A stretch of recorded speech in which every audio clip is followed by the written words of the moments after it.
Stephen Friedlander with us. Stephen, how are you today? Great, Charlene. Good to be here with you.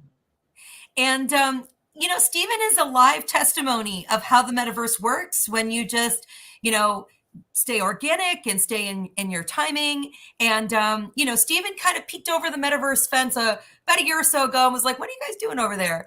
And he'll tell you his story in a little bit and, why the metaverse was a subject matter that he was familiar with. But shout out to Princess when we started planning for this event. I said, find me all the leaders. Now, I didn't tell her who. I didn't give her a list of people to bring to me. I just said, find me all the leaders. That was her orders, her marching orders. Find me people that are fearless leaders. And she brought me to Stephen. Now, Stephen and I had a conversation right about 6 months before Princess reconnected us. And, he had said, look, you got a long way to go, kid. This metaverse thing ain't as easy as it looks. So when she said, I got Stephen, I'm like, I don't know if Stephen's going to want to speak at this. And then I got a call from Stephen and Stephen said, that princess is something else. I think I might actually speak at this event. I said, oh, really? And then we became such good friends. And Stephen, you're incredible. Thank Thank you, you. And, Charlene. I've been introducing you to, with all your well-rounded expertise, and you're going to be talking about it in a moment. I got to understand that you actually had a background in the optical industry. This is like serendipity to the ninth level. Okay. And I'll come back on in a little bit towards the end and we'll, kind of break bread with the audience. But from the bottom Great. of my heart, thank you. Seriously. Oh, you're so welcome. I think you've got a phenomenal platform. You've got a phenomenal team. And I'm excited to be part of it, really. So we'll see in about 15, 18 minutes. Yes, sir. Bye. Great. Thanks. Well, hi, everybody. Thanks for coming. This is, for most of you, a lot of you, probably your first experience in the metaverse. You're looking at me right now just as a simple Zoom call, as if anybody would see. My background is my home office. And really, this part of the presentation is to talk about human to human and humans in the metaverse and how my journey got me here. And I'm not one of the youngsters. You've seen or been part of this experience in this metaverse. You understand, I think, if you've heard from Charlene at the beginning, the base platform that we're talking on or experiencing together is basically a gaming platform. And for those that you are gamers, this will look familiar to you. Some of the lag, some of the experience. This is all a bunch of different technologies all pulled together. But I'm not here to really talk about the technologies. I'm here to talk about who I am. If I connect with any of you, we can continue our conversation. I turn 60 years old tomorrow. I've been around the block a couple of times. You've heard terms like Web 1, Web 2, Web 3. I am not a technologist. I consider myself a people person. I love connecting with people, and I'll get into a little bit about myself. I was born in Chicago. Both my parents were born and raised in Peoria, Illinois. I have a strong Midwestern value system. I have a lot of family that still live there. I ended up moving to the East Coast, and when I was young, went to middle school, high school in a small community in Westchester County, Scarsdale, New York. Then went to Michigan, University of Michigan, spent 4 great years there, and then moved to Greenwich, Connecticut, and fell into, pretty much by accident, a family business that I stayed in for 20 years. I now live and raise my family, 2 beautiful children in Greenwich, Connecticut. Had the family business with my stepmother in Greenwich. I then fast forward a bunch of years. I now live in San Diego, California. Been out here for 10 years to help start a business. I've learned a lot over my years, and I think the thing that I value the most is relationships. And I've learned a lot from a lot of the people in my lives. And some of you may be in this stream right now, and I want to thank you for everything you've poured into me and my goal is to pour back to others and give back to others. Relationships over revenue. It's been a theme for the last 10 years working in this startup with a great leader, but that will come back to at a later time. Right out of college, I got into working with my stepmother in a small little family business, 15 people. Over 15 years, we grew it to about 500 people vertically integrated. We had a factory of 300, 3 retail stores, 800 points of distribution across major retailers, Bloomingdale's, Neiman Marcus, Saks Fifth Avenue, all of those things, building a business right out of college, not knowing anything about anything, no formal education on business, just surrounded ourselves with good, smart, hardworking people. Fortunately, we were able to sell our business to an awesome company, an awesome group of people, and it happened to be within the optical space because it was the U.S. division of Luxottica, and worked with a great group of people and watched from the sidelines really what they were doing in the optical side of their business, whether it was Sunglass Hut or LensCrafter. But I was on the retail side and really diving in back into our business. They were the 3rd largest leaseholder in America at that time. And they then, from 500 people, took us to 300 people and changed our business. And I saw the importance of how to efficiently operate a business in a very large scale.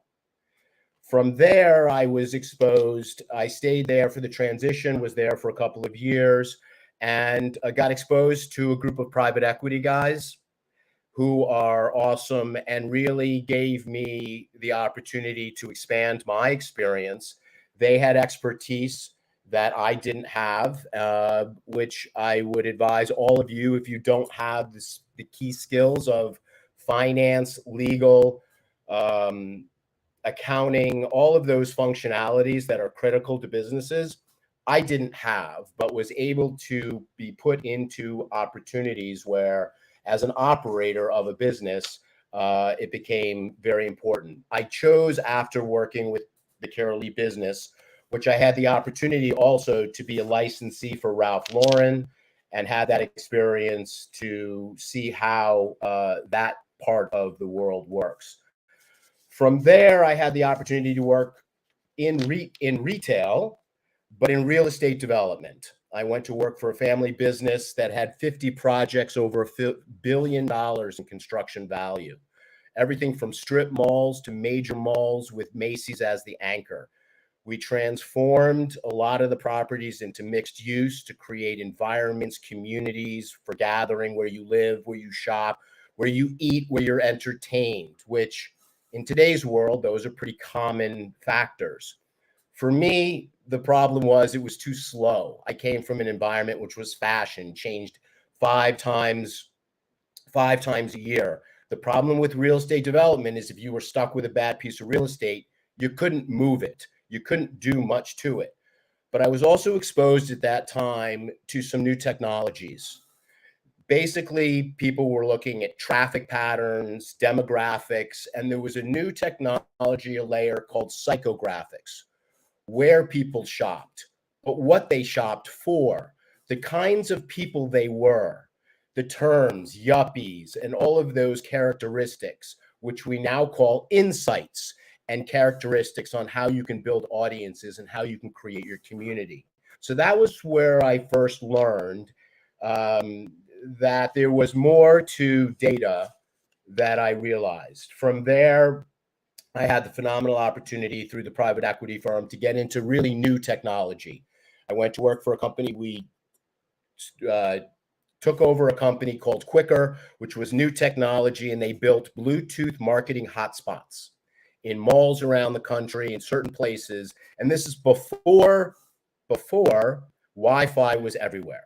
At that point, there was a lot of deciding of whether Bluetooth would win the war, Bluetooth or Wi-Fi.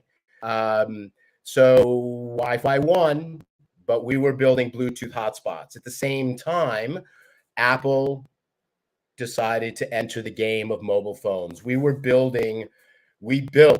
well, the technology that the private equity firm built a Bluetooth platform on top of the Nokia mobile phone platform, which We all know where Nokia is from a mobile phone perspective. But probably one of the smartest moves I made in my career was basically firing myself, identifying that our group, our private equity group, really wasn't that interested in, wouldn't be interested in spending 30% to Apple on mobile apps on a download store. They were going to control their environment, and Wi-Fi ultimately won. So, but the fact that I was able to work with, move a company from Silicon Valley to Manhattan to work with major agencies, advertising agencies on a new technology. It was called mobile marketing. Before that, it was put a billboard on a truck and send it around Manhattan. That was mobile marketing. Now, mobile marketing is a lot different. Spent the time at Quicker as part of a transition assignment before I came out to San Diego. I did have the opportunity, because I've always had my own business and I've always done different projects. I did about a year's worth of work for a boutique consulting firm transitioning primary care physicians to a concierge model, going from 3,000 patients to 300 patients, basically helping family practitioners, primary care docs, take their head off, spin it around, put it back on, and really create the type of care and a practice that they wanted. And that's why they got into medicine. And now I've had the opportunity to move to San Diego, to be part of a startup with two medical associated products. One was an individual first aid kit for the military, and we are commercializing it for the civilian and first responder marketplace. But the actual work itself, it was selling into the government and those things, but that's not the point that I want to make here. The point was I was able to work in through my career now with different groups of people. And this group of people which were two founders, two creative people. They were Navy SEALs. And what I've learned, and having the opportunity with working with that type of leader and that person, is their simplicity in viewing challenges and problems. And a lot of my career has culminated in where we are today, because what I've learned is that there's multiple measurements of success. And as we all venture into this new realm of new technologies, and really during COVID, we've all had to pivot. And I've pivoted as well. We pivoted focus to do a different part of the business, because commercializing first aid gear to the market was not something that was primary to the focus's business. But pivoting and learning and realizing what technology is and what the world was becoming. Two significant things during COVID for me. One, we had to have trade shows for the military, and we did virtual trade shows, and it was challenging. At first, the military tried to do it themselves.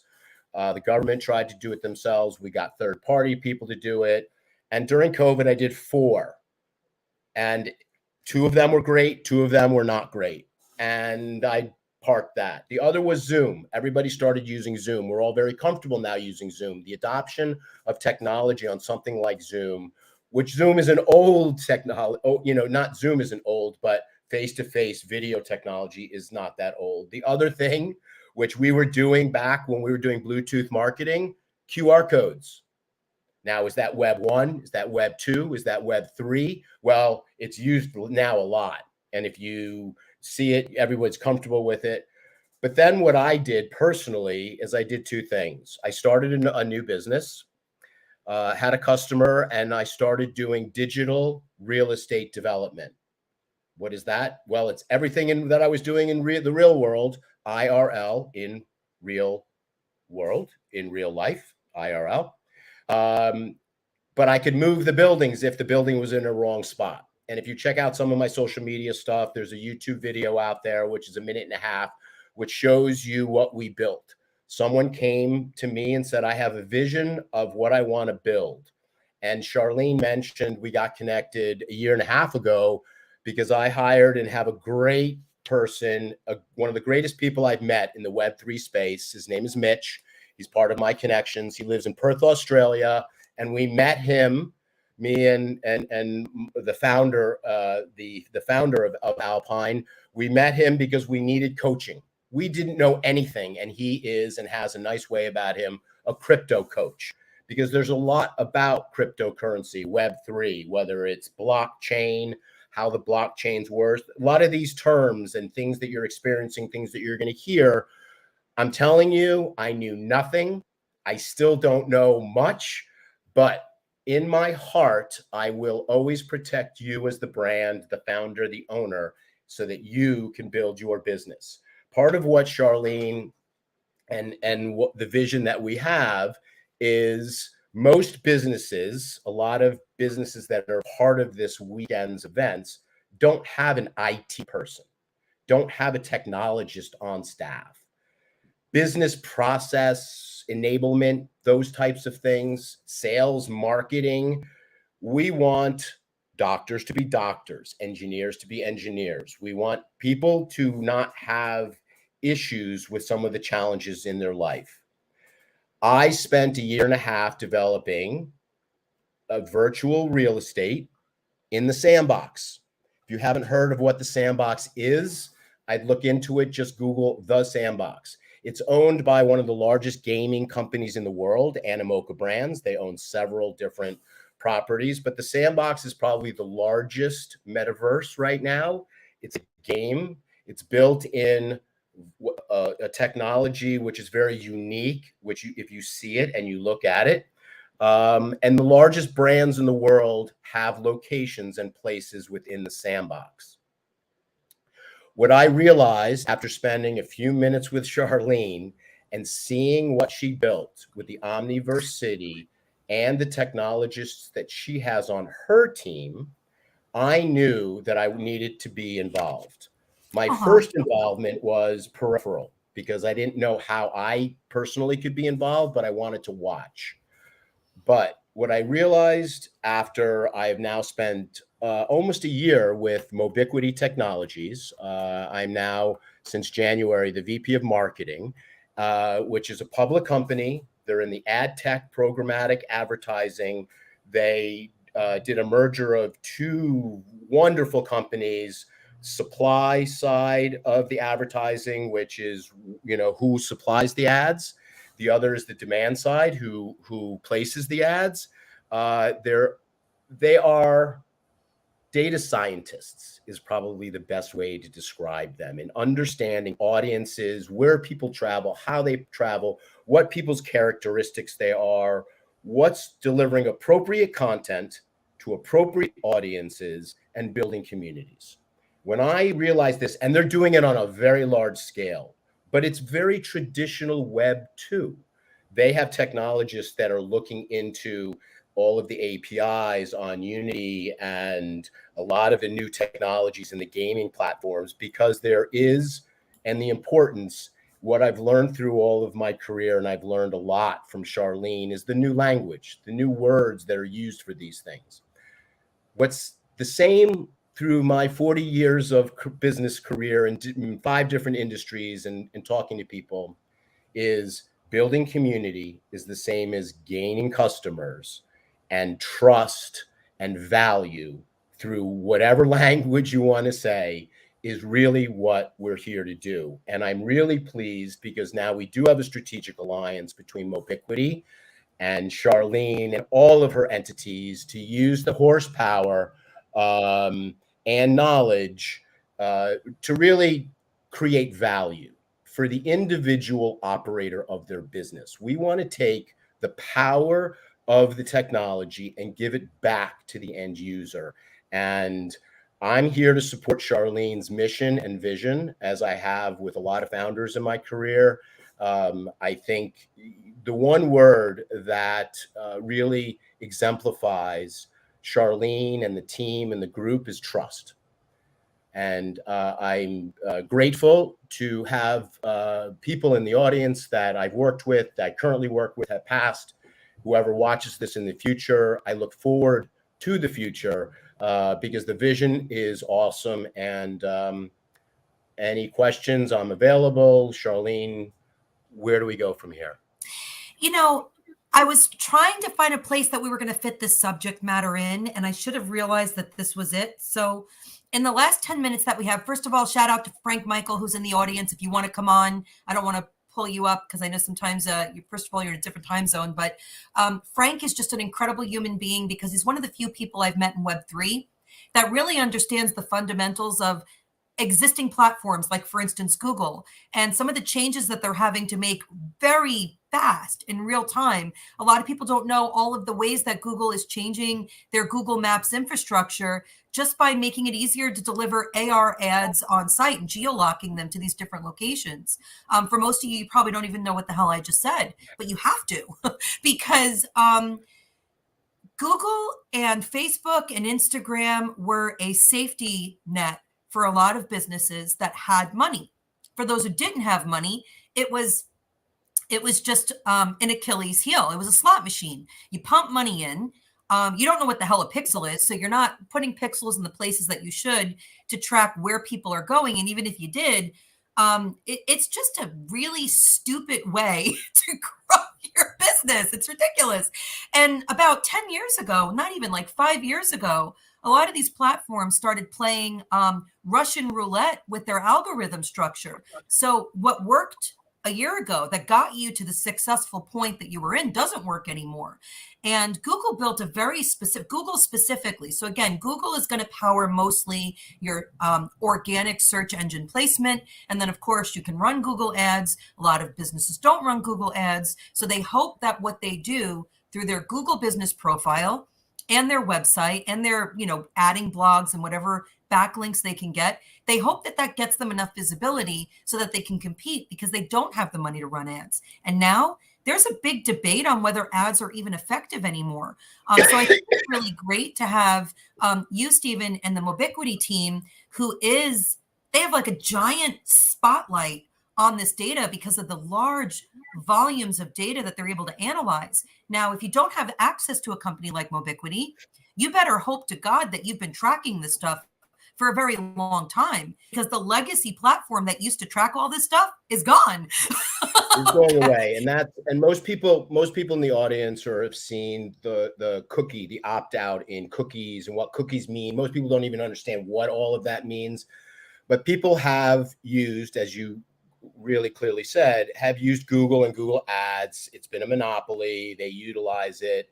Now, people out there should start hearing that there's a difference between first-party data and third-party data. First-party data is the data you own as you're called a publisher, and you as a doctor, you as a brand own your data. And how you maximize that data, there are big companies out there that do that. All the major brands monetize their first-party data, their website, and then they sell it. So that's where Mobiquity is, at the very high level of the major brands utilizing that. But what's happening because of privacy laws, which is good, and that's now a link into the Web3, anonymity. Do you want to stay in anonymity? You want data and you want information that you want, not that someone else picks for you. So if you have the opportunity to opt in, and that's what a lot of these kinds of things in the Web3 environment is. And then there's so much good data that if you opt in, can be given to you nicely organized that you can do action. You can create action items, which, Charlene, it's everything. It can be everything from an SMS text to a local newspaper ad, to a direct mail, to a national search, to an international search, LinkedIn, all the social media platforms. It's endless. We used to say, I told Charlene this a long time ago, we used to say in the old days, it's important from a marketing campaign, you have to touch someone 7 times before they actually act. Well, you can touch someone 7 times over 20 platforms in about 3 minutes. But if it's not effective content and it's not in the effective right environment and you're not connecting the right dots, it's useless and it's a waste. And so what we're here to do is to introduce everybody to some new platforms, some new ideas, and to become part of the family, because really we're all experiencing this together. And from specifically the optical world, I think there's an ecosystem that Charlene is nurturing that will revolutionize the current playground. So we only have a couple minutes before we have the next session coming up. So this is definitely a topic that we'll be talking about again. Just real quickly, the way Stephen has been working with me on so many different aspects is directly with opticians and optometrists.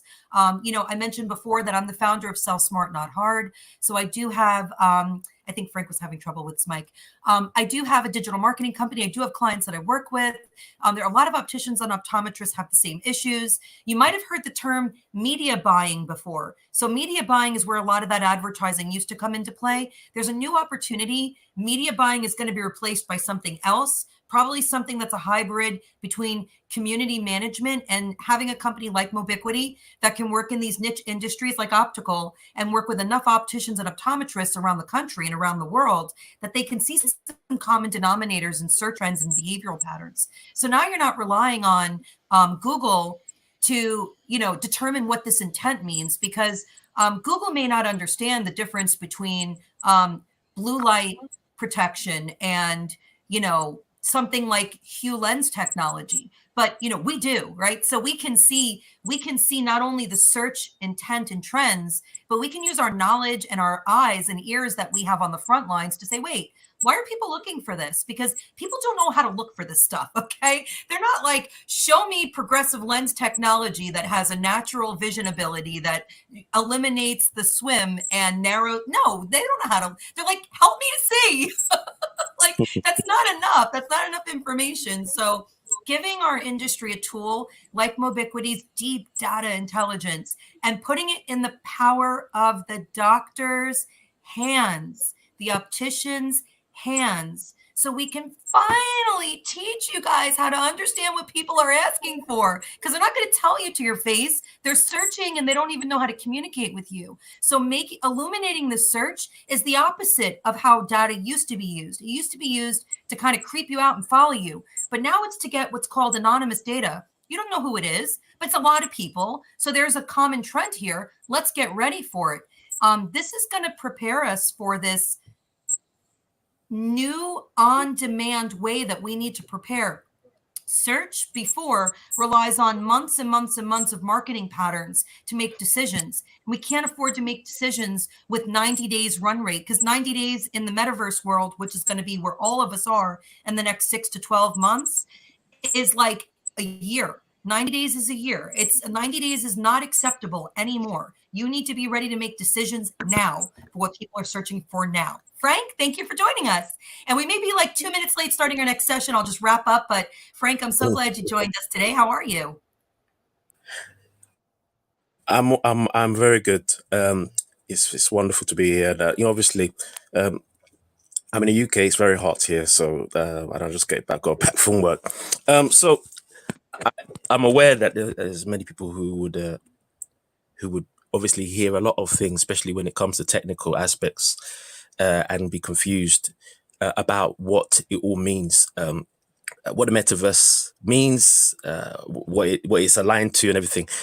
In simple terms, it would be the interconnected landscape, and it connects all past technologies, current technologies, and future technologies. So everything that you know already from the internet to what you know from your tablets, your phones, to virtual reality, and also seeing virtual experiences through your normal glasses. So this is the full spectrum of what spatial computing is. It's not necessarily just, thinking about getting all technical, because it's going to be part of what you really already know. So when people move from smartphones to glasses that are very light, and you're able to then view your world around you in maybe a very realistic, more realistic than even HD, you'll be able to open up new realms of earning and selling. And obviously what that brings to the plate is many chances to build audiences in unique ways. And I think maybe that's what people get confused about. So it's very good to have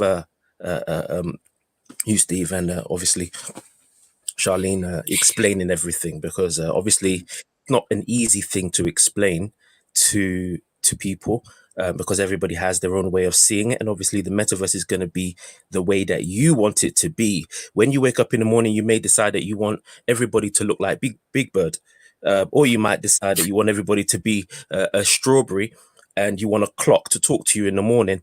It really is going to be up to you. How exactly you would like the world to be around you, and I guess that Level is, one, Frank. Level one. Okay. So I'm Yeah, super excited for Helen Whitaker coming up. She's been, early stage adopter of this, and I want to get her session started. But we will be ending the session in just a minute after we wrap up and Stephen says his goodbyes. But Stephen will be in his booth. There is a speaker's booth. And Princess, I don't know if you're here, but if you can help people find Stephen when this is over, in case they want to continue this conversation. And we'll be excited to definitely continue this conversation, because this is a subject we need a lot more than 30 minutes to talk about. Stephen, thank you for joining us on your birthday and for being here. This is so great. my pleasure. Listen, everyone, this is a journey, right? And like I said before, there's multiple measurements of success. What you want to learn, what you want to take from it. If you want to add some of these components to your business, that's fine. They're important words and things to understand. Artificial intelligence is a huge buzzword. Do your own research, learn for yourself, read, learn, YouTube, come back to the metaverse, watch some videos, and we'll see you again soon. Thanks, Charlene. Thank you so much. Bye.